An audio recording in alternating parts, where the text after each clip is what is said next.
Sama तेल खलाउनलाई चाहिँ के भने त चिनी खाने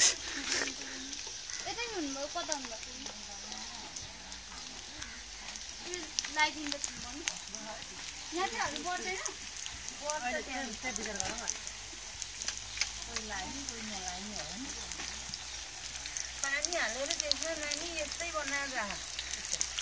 यति चारो बनाउनु पर्छ होला त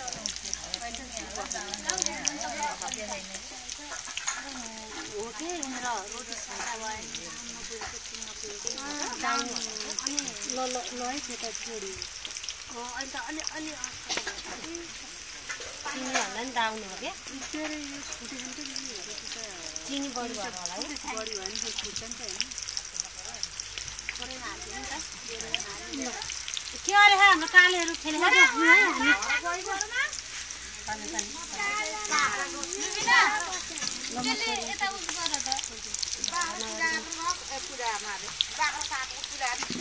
कति भन्यो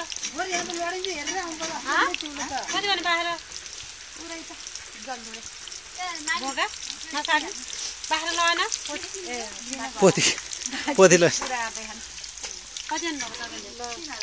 एक साइड लाउनु गर्नुपर्छ रोटी ल साइड साइड लाउनु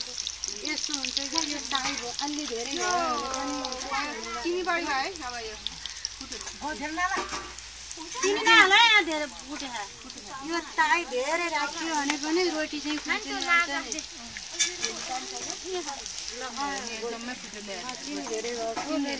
अर्को पिठो अलिकति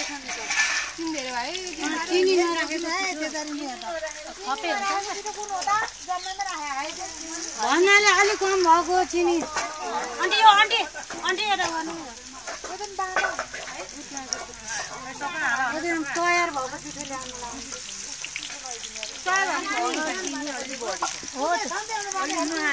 त्यो अलि रातो हुनु दिनु गरिदिनु